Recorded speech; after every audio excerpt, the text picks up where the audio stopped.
during the COVID lockdowns, some places, well, they were implementing that people cannot be out in pubs until too late, even when the times in the lockdown when the pubs were open during those phases,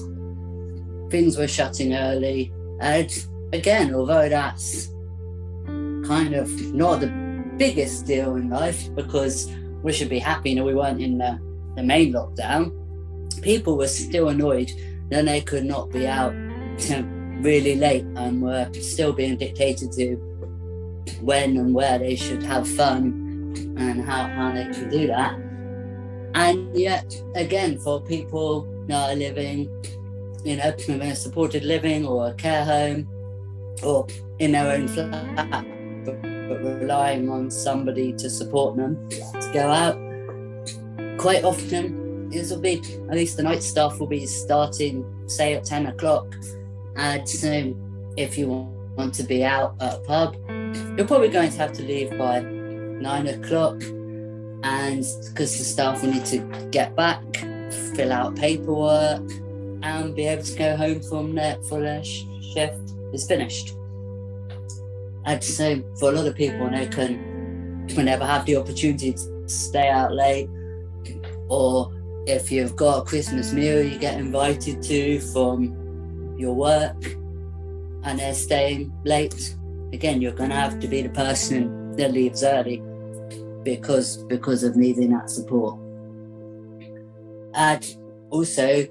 just for people seeing friends in general, man, for a lot of people, they take for granted that they can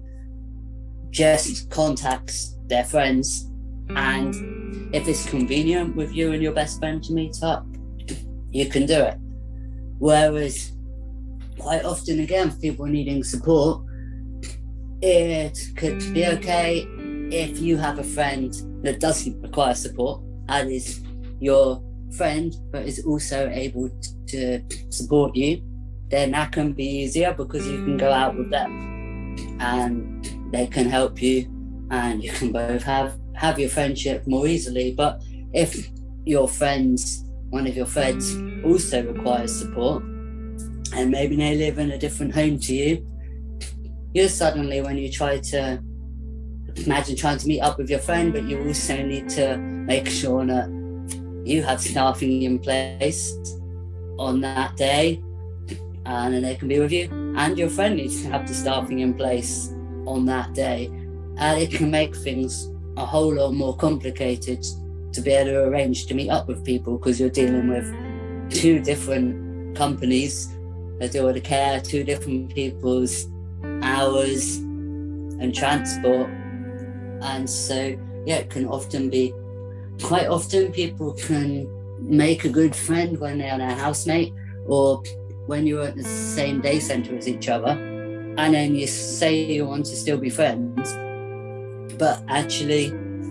when one of you has moved to another service, you find the friendship falls away, and not because you've grown apart, but because there isn't that help in place so that you can actually go to see them. I'll be at day centre before, and one of our good friends left, and I remember her very closest friend was crying a lot, like every day for weeks, saying she missed her whenever we were at centre. And the staff actually said, well, she's gone to a better place, which to me sounded like the thing people say when someone's died. I mean, they meant she's gone to her new supported living, and there's nice there, and she has a new day centre. And they reassured our friends, don't worry, you have your friends here, and she has gone and made new friends. But, for a lot of people, if they didn't need the support, they would actually be able to keep their friendship, and they could have, she hadn't gone far, she'd gone about 20 minutes away. They could have met up for lunch, and so I think these are the things that are quite hard if you're reliant on other people. So for a lot of people, the lockdown is even worse all the time, because if you can't use the technology for yourself, when you say, I would like to video call my family or friends or send them some photos of me, if you need help to be able to access that, then yeah, if you don't have someone to help you with it, then it's even more just, even more disconnect from everybody.